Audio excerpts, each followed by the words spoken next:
আমরা হতাশ হয়েছি যে তার বক্তব্যের মধ্যে তিনি স্বাধীনতার ঘোষক শেখ প্রেসিডেন্ট জিয়া রহমান বীর মুক্তিযোদ্ধা বীর উত্তমের নাম একবার উচ্চারণ করেন। বিএনপি ক্ষমতায় যাওয়ার জন্য নির্বাচনের কথা বলছে না। একটা ফ্যাসিস্ট সরকার হাসিনার নেতৃত্বে দীর্ঘ 15 বছর এই জাতির উপরে তারা নির্যাতন চালিয়েছে, হত্যা করেছে, গুপ্ত হত্যা করেছে, গুম করেছে, করে ক্ষমতায় টিকে থাকতে হয়েছে 15 বছর। এবং জুলাই আগস্টের ছাত্র জনতার বিদ্রোহের মধ্য দিয়ে, গণঅভ্যুত্থানের মধ্য দিয়ে আমরা আবার এই গণতন্ত্রকে ফিরে পাওয়ার সুযোগ ফিরে পেয়েছি।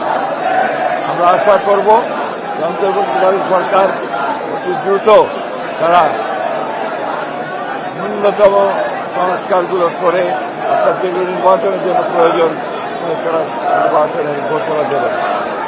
আমি অত্যন্ত হতাশ হয়েছি যে গতকাল প্রধান উপদেষ্টা যে বক্তব্য রেখেছেন সেই বক্তব্যে তিনি সেই রোড ম্যাপের কথা বলেন না। আমরা হতাশ হয়েছি যে তার বক্তব্যের মধ্যে তিনি স্বাধীনতার ঘোষক শেখ প্রেসিডেন্ট জিয়া রহমান বীর মুক্তিযোদ্ধা বীর উত্তমের নাম একবার উচ্চারণ করেন। অথচ এটাই ছিল ইতিহাস। আমরা আবারও চাই না আওয়ামী লীগ যে ইতিহাস বিকৃত করেছে এখন আবার সেই ইতিহাস বিকৃত হোক। প্রকৃত সত্যকে উদ্ঘাটিত করে জনগণের যে আকাঙ্ক্ষা একটি গণতান্ত্রিক সরকার, গণতান্ত্রিক সরকারে যত দ্রুত ফিরে যাওয়া যাবে আমাদের সমস্যাগুলো ততই সমাধান হবে বলে আমরা বিশ্বাস করি।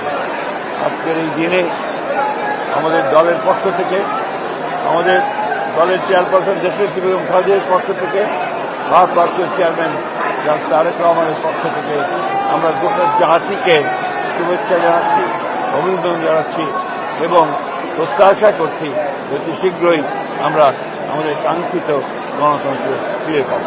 এটা এটা অত্যন্ত স্পষ্ট কথা।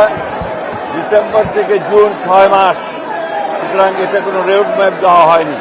আমরা বারবার বলে আসছি যে স্পষ্ট রোড ম্যাপ এবং দ্রুত নির্বাচন, তা না হলে যে সংকটগুলো সৃষ্টি হচ্ছে এই সংকটগুলো কাটবে না।